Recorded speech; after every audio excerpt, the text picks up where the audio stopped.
tease of dead end unknowing. Living in a fast car, living in a fast car days.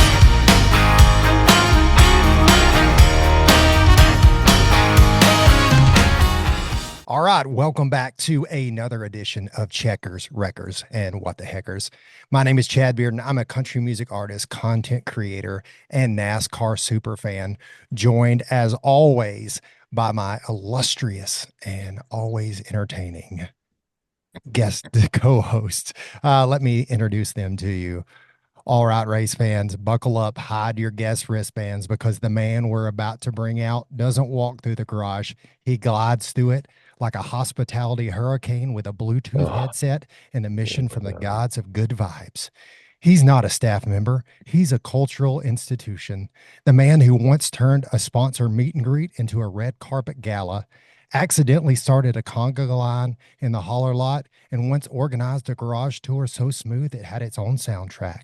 Some say he's got a golf cart that runs on charisma. Others say he's been mistaken for a driver more times than he can count, but only because of the hair. Oh, and that hair, oh, honey, it's so perfect, it's got a sleep number. It's been featured in fan selfies, sponsor decks, and at least one marriage proposal. He has personally escorted billionaires, influenced retired astronauts, and a dog in sunglasses. And every single one of them left thinking they were the most important person at the track. Spoiler alert, they were not. He was. Yeah. He's the reason fans feel famous and the reason security just gives up and lets him go wherever he wants. So put your hands together, wave those pit passes in the air like you just don't care, and welcome to the spotlight, the undisputed king of kindness, the concierge of cool, and the hair-flipping hero of Haas, Rick Kojan. That was pretty amazing. Unbelievable. Even my hair is blushing. You are killing me, brother. You are killing me. My God, thank you. And I feel like I have nothing left to do other than to say hello. All right. Man, from the legendary streets of Greensboro, where Bojangles' sweet tea flows like wine and charisma is inherited at birth, comes the man so absurdly gifted, even modems call him daddy. He isn't just a former Stewart Haas tire changer. He's the only pit crew member in history to swap 4 tires, moonwalk back to the wall, and install a Verizon router mid-stop without breaking eye contact. He once tightened a lug nut with pure willpower. He once drop-kicked a dead Wi-Fi router into working again. He's been banned from 3 different Best Buys, not for shoplifting, but because the Geek Squad felt threatened. Known as the tech god of Turn 4, the fiber optic phenom, and the reason Alexa has trust issues. He's the only guy who could give the race team signal and swagger. So plug in, log on, and get ready to laugh, because Chris Justice is here, and your podcast connection just got upgraded to flawless. Wow. I mean, these things are just out of this world. Justice. I mean, like, you just got to accept it, man. You know, Geek Squad, hold on. Here I come. Heck, God of Turn 4. Get you some. Well, and today is we're at a whole new level today, fellas. We are. First of all, we have never been this cool. The podcast has never been this pretty. Never classed it up. It's never been this classy. That's for sure. Let me introduce today's guest to you. She once dropped 2,869 points in high school like it was a warm-up drill. Went on to Purdue and carried the Boilermakers to a national title. Rumor has it she still hears opposing coaches crying softly when they hear the words Final Four. She played in the WNBA, coached in the WNBA, coached college ball, taught leadership, and probably programmed a microwave mid-practice without breaking eye contact. She's the only head coach in the league who can run a pick and roll, quote Pat Summitt, outdance your aunt at a wedding, and stare down a ref so hard they issue themselves a tech. She leads the Indiana Fever with the ferocity of a caffeinated grizzly bear and the emotional intelligence of Yoda and Jordans. You think you're tough? She once taught her rookie how to defend against a screen using nothing but a laser pointer and a slice of pizza. So give it up for the legend, the leader, the bucket getter turned bucket giver, the coaching goat from the land of the Hoosiers, Stephanie, I wore number 22 first white. Love it. I didn't know you were Welcome. such a wordsmith. Thanks for Well, having me. I do what I Hey, can. thanks for joining us. I think it could just end now after those killer introductions, Those Chad. were killer. You're right. Those are mic drops right there. Well, I do what I can. Thanks so much for joining us. We appreciate it so much. I know that life has been crazy for you. You not only are the head coach of probably the most prolific team, most talked about team in professional sports right now. You also are a mom, you have a family, you are running, gunning, you're a broadcaster. You, I mean, you just have so many things going on all the time. Somehow you still manage to be friends with me for some reason. I still haven't figured out why you want to be friends with me to begin with, but I appreciate it. Welcome on. How are things in Indiana? Things are good. As far as our team, we've been a little bit up and down. We've had some adversity that we've been dealing with throughout the course of the season, but really proud of our group for where we are. Just coming out of All-Star break, and it's been a fun time in Indianapolis because we just had the All-Star WNBA All-Star in our city, and as you guys know, in the racing world, Indianapolis puts on a show, and it was certainly one of the best All-Star experiences I've ever been a part of. And from our city, our organization, our franchise at Pacer Sports and Entertainment, I mean, every detail, all the community activations, all the engagements that fans were able to take in throughout the course of the weekend. And it's the one time where we get a break to not just celebrate the best players in the world, but as far as the WNBA community, connect and continue to enjoy time with one another when we're typically adversaries, and really celebrate our game, where we've been, where we are, where we're going. And so it was just an incredible weekend in Indianapolis. Yeah, and I text you I love the format of selecting the all-stars for the WNBA because it's so different than what any other league does. So Chris, I don't know if you and Rick know this, but essentially the two top vote getters are the team captains, and then they pick from all the other vote getters to fill their teams. So Oh, it's wow, I not didn't know like, that. yeah, so Yeah, I it's didn't not, know that. Like yeah, choosing up sides. yeah, so it's like a pickup game on the on the street court, but so it's not That's like cool. the NBA where it's like the the East or the West, the conference, you can have a mix of players, you could potentially be playing against your own teammate, which is really cool. So That's interesting.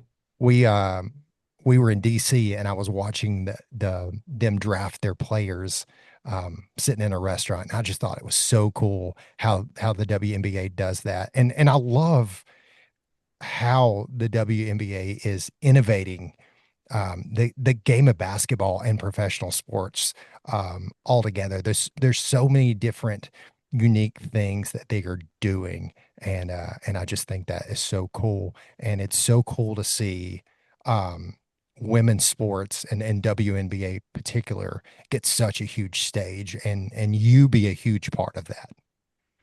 Yeah, it's awesome. Our league from day one, and I've been a part of this league for a long time, since 1999, so way back in the day, it is really grassroots, at its core. And we are a league that's accessible. We are a league that is very much on the forefront in terms of leadership and community, and social change. These women really understand the platform that they have, and they utilize it. Our league is continuing to try to find ways to be creative and engaging. And it's very cool for me as someone who played in this league a long time ago, who was part of one of the very first collective bargaining agreements that all we wanted was insurance all year round, to watch where this league has gone and how it's exploded. And some of us keep saying it's about time, but at the same time, the intersection of star power, the carryover from the college fan to the WNBA. I mean, it really has been the last 3 or 4 years where that has happened. There had been a disconnect for a time, and I believe that some of it partially due to the pandemic, because people were at home during the Yeah. summer, were able to watch the WNBA for the first Right. time. And most of women's sports, it's, hey, once you watch it once, like you're gonna be hooked. And those fans continue to stay with the league, and it's just it's at an all-time high. These women are taking it to the next level. We're at a great intersection of culture and sport, and activism and all of the things, and I'm so proud to continue to be a part of this league, in whatever way possible, and certainly me as a Indiana Hoosier, Hoosier by birth, not, Boilermaker, but as an Indiana Hoosier and an Indiana Fever player coach, to be able to be back with my home franchise, in this moment, I'm just incredibly blessed and thankful for this opportunity. Yeah, and you guys made some incredible moves this off season, through the draft and through free agency, really bringing in some top-notch players, really reconstructing the roster there, and making this program look like a championship contending program, and them bringing you back. You spent the last couple seasons with Connecticut, and then coming back home to Indiana for your second stint there. What was that like, getting that call to come back? I know we talked through that some a little bit, but getting the chance to go back, your family's still there, so that's still home for you. But to go back to have a second chance to coach there, to build this team, and to coach one of the greatest women's athletes ever. Yeah, I mean, it's been incredible. The day I got the call to see if I'd be interested, I was like, is this for real? Certainly I enjoyed my time in Connecticut. I think Connecticut, back when the Connecticut Sun were purchased, they moved from Orlando. They were the Orlando Miracle, moved to Connecticut. The Mohegan Tribe and the Mohegan Sun were really on the forefront of what it meant to be from great ownership standpoint. Dedicated independent ownership, one of the first, really prioritizing women's basketball and women's sport in the state of Connecticut. And everybody knows the Yukon Huskies. So what a great environment just down the road to be able to do that.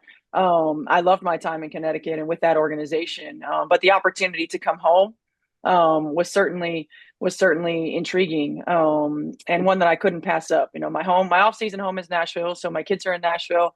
My family is in Indiana. It's where I grew up, and so it's a lot easier to get back and forth in the summertime, for my kids and for myself. And so, for me, personally, it was a big move and a big change, and it's really been beneficial for our family, but professionally as well. I love this organization. It's part of my DNA to come back and work with Kelly Krauskopf, who also came back to the Indiana Fever from the Indiana Pacers. She was an assistant GM with the Pacers after having been the architect of our first championship team, the very first GM of the Indiana Fever, president of the Indiana Fever. So the opportunity to work with her, Amber Cox, who came on as GM, and to reunite with my mentor and Lynn Dunn, who's a special advisor to our team, and to take this young team, with generational talent like Caitlin Clark, Aliyah Boston, Kelsey Mitchell, who I feel like has been the Miles Turner of the Indiana Fever, has gone through some of the lowest times in franchise history, and now is being able to be a part of some of the best times in franchise history. It was just too good to pass up, and I feel like it's been such a great opportunity. These women, work their tails off. It's been a fun group to be a part of, to really help them navigate the eyes that are on us, the new expectations of our team. The best is still yet to come. But it's been fun. And again, I say it's been a blessing, personally and professionally, to be back here in Indiana. Yeah, super excited about that. You guys, there is a connection between the Fever and NASCAR. So you guys ran a paint scheme on the 77 car earlier this year. What did you think of that?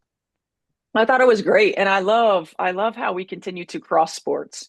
Right, I love that. It's really cool. of course, me growing up in Indiana, knowing, of course, early the 500, the Indianapolis 500, and then when Brickyard came on as well, I was young and being out at the track as a young person, we used to always go to trials and practices, and my mom lived in Speedway for a number of years, and so every time I'd be at her house, we'd hear the cars running, and it's such a cool vibe and such a cool experience. And we do consider ourselves the basketball and racing capital of the world. I'm not sure if the racing thing is legit or not, but we own it anyway. Well, that's completely I think fair. you own it. I think you own it. And you're gonna go out to the Speedway this weekend and take one of your little ones, right? Yeah, I got to go out there and take one of my boys. He is a racing fanatic. He loves cars. He loves engines. He loves when they go around the track. He's watching it all the time. He's talking about it all the time. Every one of his Legos are these massive cars that he puts together and does it in like no time. So yeah, I'm excited to take him out there. He's going to have a blast. That's awesome. These two guys are going to be at the track, so I'm going to let them speak to kind of the experience that we're going to try to make sure he gets and you get. And well, we're definitely going to embrace him, embrace you as well. We're going to have open arms, and we want to create that memory that lasts a lifetime, and we want to keep him coming back, and you as well. So we're going to make sure we do our part to make sure that the experience for that first time in the garage, the first time around practice, the first time around our cars, like I said, it's a lifetime memory. Well, I appreciate that. I don't know if you know this, Stephanie, but we course corrected 2 years ago. We actually left the Brickyard in the traditional sense of the oval, and we're running a road course event there. It played to mixed reviews. It was interesting for a while. Then we did a companion event where IndyCar, you talk about, crossing sports together, where you are taking a sport and crossing two series. They raced on the same weekend. I thought it was interesting, but the feedback from the fans and what you're going to see is you're not legit, you're not real deal unless you're on that 2.5 mile oval. I mean, It's goes back to whatever, 1911, I think we're talking. I mean, it's the history, it's the tradition, and they have every right to call it the racing capital of the world. And Aiden, I believe is his name, is going to be out of his mind. So he's going to be out of his mind. I can't wait. I appreciate it. Thank you. It's going to be special for him. It's definitely going to be sensory overload for him. It's going to be a lot going on. Love it. Guys, do you have any other questions for Stephanie? Yeah. So you mentioned there a few minutes ago about having, your stars like Clark and Boston. How do you guide the rising talent while maintaining a team first values? Or is that something that those stars kind of create on their own, or is it something you have to kind of keep molding? It's not really anything that we have to necessarily keep molding. I mean, they're really good leaders. They understand the value of team. We do have a message of we over me. Sports there, there's always, you're not there unless you have an ego, right? And we want to use that ego, in a positive way to benefit the team. And so every day we have a choice, and every day we've got 11 players on our roster who all deserve to play. Not all of them are going to get to, because we have quality depth. And sometimes there's a sacrifice that goes to that. And it means staying ready so you don't have to get ready. So if you haven't been in the rotation and we need you in the rotation, you got to be ready to go. And we talk about that. We talk about, yes, sometimes there are moments where someone should be playing and they just won't, because that's the quality depth that we have. Sometimes it's matchup driven, sometimes it's numbers driven, sometimes it's one group is really on a roll, and just being able to continue to have that individual ego that has gotten you to where you are, but to surrender that for the betterment of the team in a way that benefits our team. And those are all conversations that we have.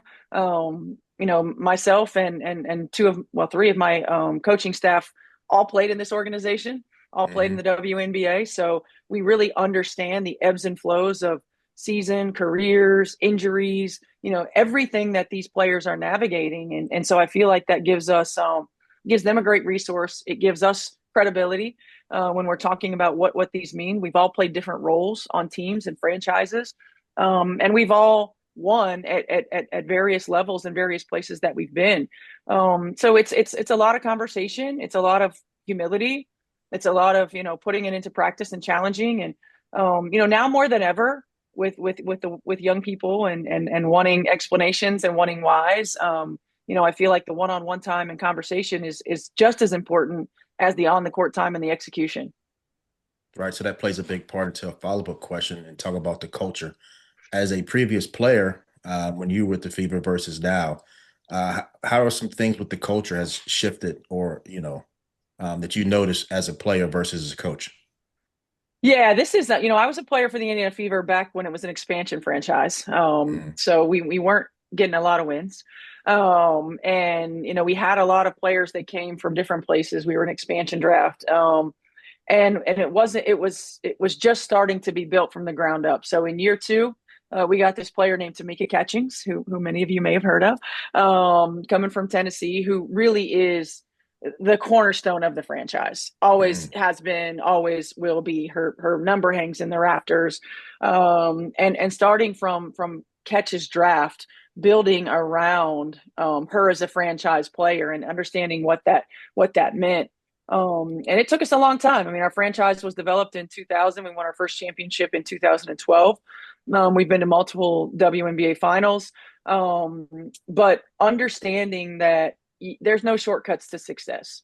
After Catch retired, the franchise was starting over, and you don't get back-to-back number one picks if you've had success. So getting Aliyah Boston and getting Caitlin Clark and really understanding that we can't just shoot to being a championship caliber franchise and contender to be there consistently. So being really intentional about who we bring in that's mm, going to be team first, that understands our young talent and who we're building around, that understands the expectation level that comes with being a part of this franchise, can handle that, and that will sacrifice, the we over the me. And as we do this, sometimes we're going to have misses, but collectively, if our culture is strong enough to absorb one or two of those, we're going to be in good hands. And with, Aliyah Boston is one of the greatest leaders I've ever been around. She gets it. She's high IQ. She's high EQ. Like, she understands people. mm, She understands how to play. She understands how to communicate. She's been terrific. Caitlin Clark is coming in with all of these expectations, all of the hype, all of everything, and she handles it with such grace and humility. We brought in one free agent, two free agents in Natasha Howard, who has 3 championships, who is quiet by nature but leads by example. Sydney Colson, who is like a coach on the floor, who's great in the locker room. And Sophie Cunningham through a trade, who again has been a player in the finals, who is mm. high energy, who is vocal. So we've got a core group together. Now it's just continuing to build consistency, continuing to learn to play together, and put our best foot forward and really connect. They connected off the floor really easily. Now we got to connect on the floor consistently. Yeah, I Nice. love I love the dynamic of the players, or at least from the outside looking in, the dynamics, especially with like Sophie and Lexi and those girls that have, I mean, Lexi's been there, but the girls you brought in seems like they've gelled in a true friendship kind of way, and they're really starting to find their way um, as players and a team on the court as well. I think that's been really cool. Um, how has it been having to, I mean, obviously you talked about Caitlin having to try to meet these incredibly high expectations that she's done. I mean, she's Mm-hmm. has already such a storied career coming out of Iowa, breaking every college basketball record that you could, including men's records. She can post up from anywhere and shoot the ball. I mean, we're literally half court logo, doesn't matter. She's a threat anywhere. So how is dealing with that? And also just the effect that you guys are having, that uh, every city that you go to, every other team is having to move their game to a bigger facility, or even Connecticut this past week, having to move the game to Boston in order to play it and accommodate fans, and all the logistics of that, and also the hype that surrounds it, and just getting your players focused. Because I can't imagine, again, I know you're all professionals, but again, you've been put on such a pedestal that I can only imagine that at times it has to be hard to navigate. Yeah, I think one of the things that we understand is that pressure is a privilege, right? And not everybody gets it. But myself as a coach, and having been a player and coach who's experienced a lot of different things, we also can't play to expectations. Like, we've got to understand that there's no substitute for experience. And this is a young core who has found success at the college level, who is learning to find success at the pro level. And, even some of those examples of our game last night in New York, when you're playing against players and teams who have won championships at the highest level, the margin for error is small.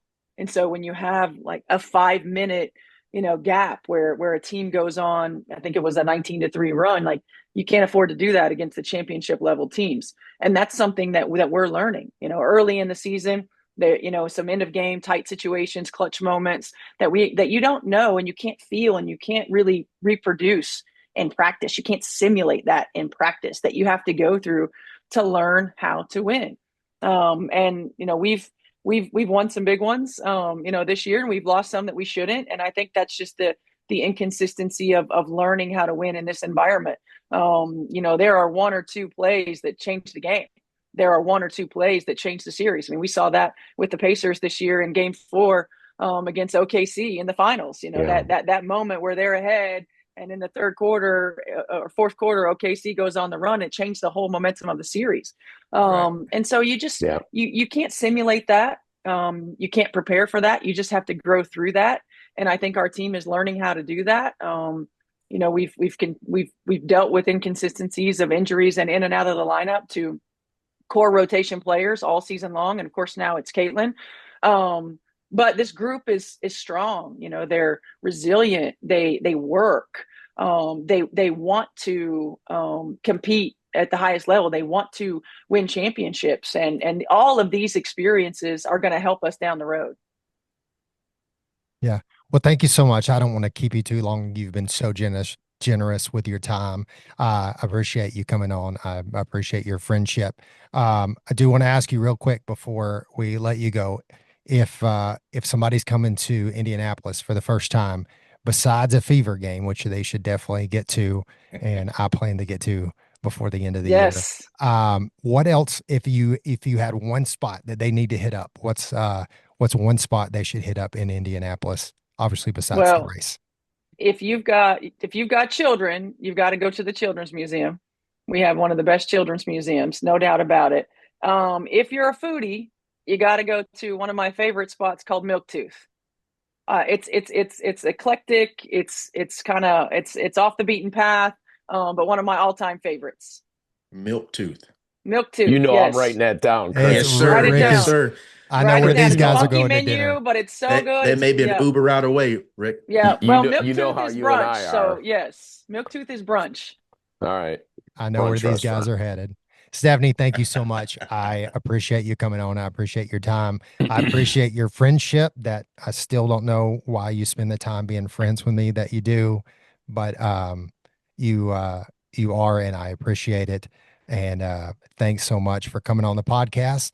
And we hope that you have the best of luck for the rest of the year for the Fever, and you guys bring home that championship. Would love to see Appreciate it. Thank you. Thank you guys for having me. Thank you so much, Thanks, Coach. Chad. Thank you. Appreciate it. So I went wide open, hoping for a little taste.